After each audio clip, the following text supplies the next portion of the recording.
அடுத்ததாக ஐந்தாவது sentence. Vicky's father wanted him to become an active பாய். மீண்டும் ஒரு தடவை வாசிக்கிறேன். Vicky's father wanted him to become an active பாய். பாருங்க, விக்கிஸ் ஃபாதர் வாண்டட் ஹிம். பாருங்க, விக்கிஸ் இந்த இடத்துல பாருங்க, விக்கி அப்படின்னு போட்டு மேலே ஒரு ஒற்றை மேற்கோள். இந்த இங்கிலீஷில் எப்படி சொல்கிறோம், அப்பாஸ்ட்ரஃபி. இந்த ஒற்றை மேற்கோள் போட்டிருக்காங்களா, இந்த ஒற்றை மேற்கோள் போட்டு எஸ் போட்டால் அதை எப்படி சொல்லணும், விக்கீஸ். விக்கீஸ் அப்படின்னா விக்கியுடைய. இப்போ உங்கள் பேரை போட்டு எஸ் இந்த மாதிரி அப்பாஸ்ட்ரஃபி போட்டு எஸ் போட்டால், இப்போ முருகன், முருகன்ஸ் எஸ் போட்டு முருகன்ஸ் அப்படின்னா முருகனுடைய. இப்போ ராஜா அப்படின்னு போட்டு எஸ் போட்டால் ராஜாவுடைய அப்படின்னு அர்த்தம். இப்போ பாருங்க, விக்கீஸ் அப்படின்னா விக்கியுடைய, ஃபாதர்னா அப்பா, விக்கியுடைய அப்பா. வாண்டட் பாருங்க, வாண்டட் அப்படின்னா விரும்பினார்.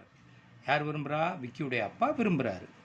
ஹிம் அவனை, அவனை விரும்புகிறாரு. என்ன ஆகணும்னு விரும்புகிறாரு பாருங்க, எதற்கு விரும்புகிறாரு, டு பிகம். டு ஏற்கனவே சொல்லியிருக்கேன், க்கு. பிகம் அப்படின்றது எதுக்கு, ஆவதற்கு. டு பிகம்னா ஆவதற்கு. என்னவாக ஆவதற்கு, an active boy.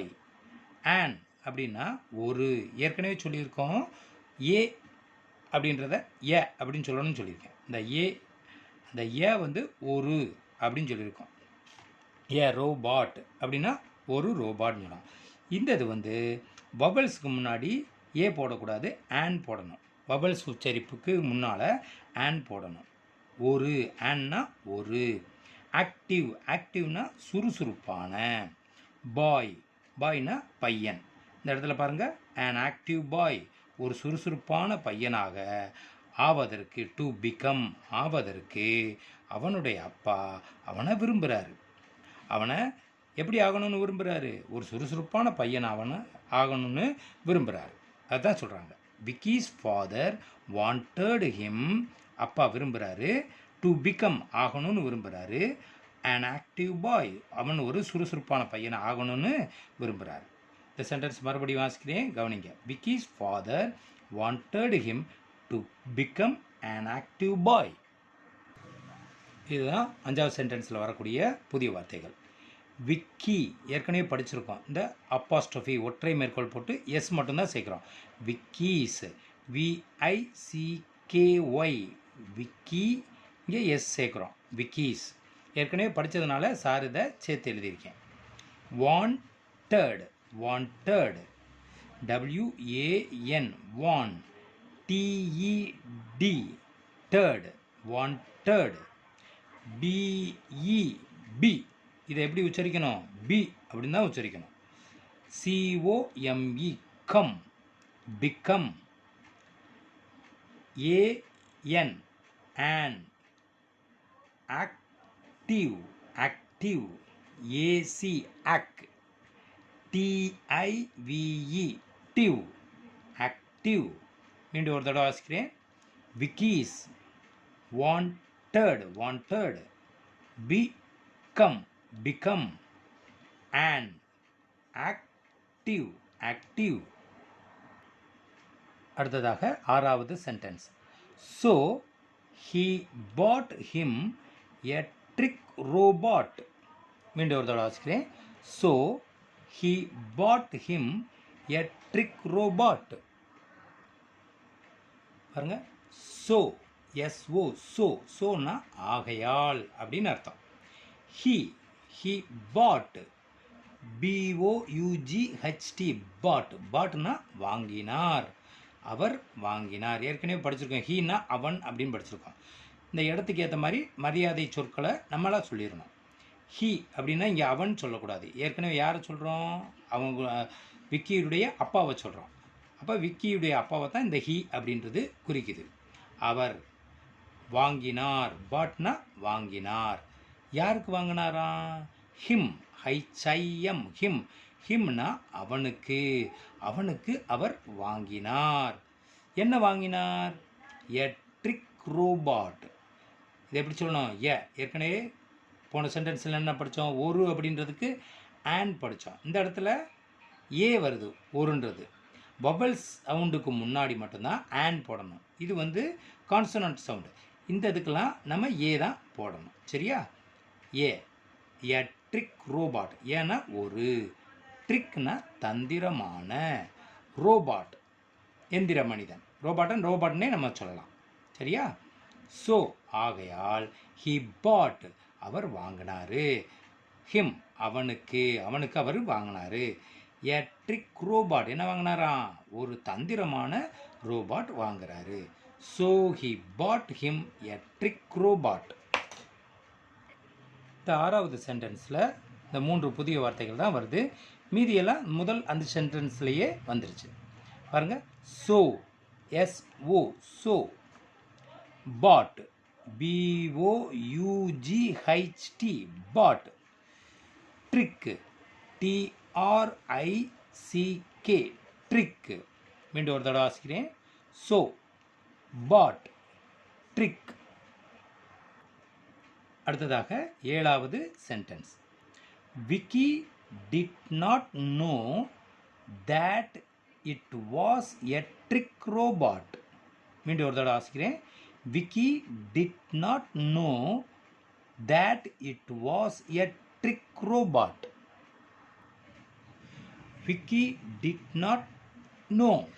பாருங்க, Vicky did not know. Did not நோனா தெரியாது அப்படின்னு அர்த்தம். பாருங்க, இந்த இடத்துல KNOW நோ எப்படி உச்சரிக்கணும்னா இதை நோ, இந்த கே வந்து சைலண்ட் ஆயிரும். நோ அப்படின்னு சொல்லணும். டிட் நாட் நோ அப்படின்னா தெரியாது. யாருக்கு? விக்கிக்கு தெரியாது. என்ன தெரியாது? தேட். இந்த தேட் எதுக்கு பயன்படுத்துகிறாங்க அப்படின்னா, இந்த தேட்டுக்கு முன்னாடி என்ன சொன்னாங்களோ அதை பற்றி விளக்கமாக சொல்கிறதுக்காகத்தான் இந்த தேட்டு பயன்படுத்துகிறாங்க. என்ன சொன்னாங்க? விக்கிக்கு தெரியாதுன்னு சொன்னாங்க. விக்கி டிட் நாட் நோ, என்ன தெரியாது அப்படின்னு இப்போ சொல்ல போகிறாங்க. அதுக்காகத்தான் இந்த தேட் பயன்படுத்தியிருக்காங்க. என்ன தெரியாது என்றால், பாருங்கள், என்னது தெரியாதான்? It was a trick robot. இட்னா அது. இட்னா என்னது? அது. இந்த வாஸ் எதுக்கு பயன்படுத்துகிறோம்? இருந்தது. இருந்ததுன்றதை நம்ம புரிஞ்சுக்கிட்டா போதும், சொல்லணுன்ற அவசியம் இல்லை. இட் அது எப்படி இருந்துச்சான்? எ ட்ரிக் ரோபாட். அந்த ரோபாட் வந்து எப்படிப்பட்ட ரோபாட்டா? எ ட்ரிக் ரோபாட், ஒரு தந்திரமான ரோபாட் அப்படின்றது அவனுக்கு தெரியாது. விக்கி டிட் நாட் நோ, விக்கிக்கு தெரியாது. என்ன தெரியாது? தேட். தேட் எதுக்கு பயன்படுத்துகிறாங்க? என்ன தெரியாது என்றால், it was a trick robot, அது ஒரு தந்திரமான ரோபாட் என்பது அவனுக்கு தெரியாது. மீண்டும் ஒரு தடவை இந்த சென்டென்ஸ் வாசிக்கிறேன், கவனிங்க. Vicky did not know that it was a trick robot. இதுதான் 7வது சென்டென்ஸில் வரக்கூடிய புதிய வார்த்தைகள். பாருங்க. Not, NOT not. Know, KNOW know. இந்த கே வந்து சைலண்ட் ஆயிரும். நோ, கேக்கு என்ன உச்சரிப்பு? கு. இது நோ, நோ. அதில் கே சைலண்ட் ஆயிரும். அப்போ எப்படி சொல்லணும்? Know. That, THAT that. IT it. மீண்டும் ஒரு தடவை வாசிக்கிறேன். Not, know, that, it. அடுத்ததாக 8வது sentence. He was glad to have a robot to do all his work. மீண்டும் ஒரு தடவை வாசிக்கிறேன். He was glad to have a robot to do all his work. He was glad. ஏற்கனவே படித்ததான். He அப்படின்னா அவன், was அப்படின்னா இருந்தான், அவன் இருந்தான். எப்படி இருந்தானா? glad, GLAD glad. gladனா மகிழ்ச்சியாக இருந்தான். எதற்காக மகிழ்ச்சியாக இருந்தானா? to have a robot. to எதுக்கு பயன்படுத்துகிறோம்? க்கு. எதுக்கு? HAVE have. haveனா வச்சிருக்கிறது. have எதுக்கு பயன்படுத்துகிறோம்? வைத்திருக்கிறது. I have 10 rupees அப்படின்னா நான் 10 ரூபாய் வச்சுருக்கேன். I have a pen அப்படின்னா நான் ஒரு பேனா வச்சுருக்கேன். ஹேவ் எதுக்கு பயன்படுத்துகிறோம்? வச்சிருக்கிறதுக்கு பயன்படுத்துகிறோம். பாருங்கள், டு ஹேவ் அப்படின்னா வைத்திருப்பதற்கு, வைத்திருப்பதற்காக அவன் மகிழ்ச்சியாக இருக்கிறான். என்ன வச்சிருக்கிறதுக்காக? A robot. To have a robot. ஒரு ரோபாட் அவன் வச்சிருக்கிறதுக்காக அவன் ரொம்ப மகிழ்ச்சியாக இருக்கான். அந்த ரோபாட் என்ன செய்யக்கூடிய ரோபாட்டா? To do all his work. To do ஏற்கனவே படிச்சிருக்கோம். டு க்கு அப்படின்றது. டூனா செய்கிறது, ஒரு செயலை செய்கிறது தான் டூ அப்படின்னு சொல்கிறோம். செய்வதற்கு, டு டூ செய்வதற்கு அப்படின்னு அர்த்தம். எதை செய்வதற்கு? All his work. ஆல்னா எல்லா, அனைத்து அப்படின்னு அர்த்தம். ஆல் அப்படின்னானது எல்லா. ஹிஸ் அவனுடைய, ஒர்க்குனா வேலைகளையும், வேலைகள், ஒர்க்குனா வேலை. ஆல் ஹிஸ் ஒர்க் அப்படின்னா அவனுடைய எல்லா வேலைகளையும் செய்வதற்கான ஒரு ரோபாட் அவன் வச்சிருந்திருக்கிறதுக்காக அவன் ரொம்ப மகிழ்ச்சியாக இருந்தான் அப்படின்னு சொல்கிறாங்க. He was glad. அவன் மகிழ்ச்சியாக இருந்தான். டு ஹாவ் எ ரோபாட், ஒரு ரோபாட் வச்சுருந்துருக்கிறதுக்காக அவன் மகிழ்ச்சியாக இருந்தான். எதுக்காக? என்ன, எப்படிப்பட்ட ரோபாட்டா? To do all his work. அவனுடைய எல்லா வேலைகளையும் செய்யக்கூடிய ஒரு ரோபாட் வச்சுருந்ததுக்காக அவன் மகிழ்ச்சியாக இருந்திருக்கான். மீண்டும் ஒரு தடவை இந்த சென்டென்ஸ் வாசிக்கிறேன், கவனிங்க. He was glad to have a robot to do all his work. இதுதான் இந்த 8வது சென்டென்ஸில் வரக்கூடிய புதிய வார்த்தைகள். glad, GLAD, glad. have, HAVE, have. all, ALL, all. மீண்டும் ஒரு தடவை வாசிக்கிறேன். glad, have, all. இதுவரைக்கும் நாம் 8 சென்டென்ஸ் படிச்சிருக்கிறோம். இப்போ மீண்டும் ஒரு தடவை சார் இந்த 8 சென்டென்ஸையும் வாசிக்கிறேன்.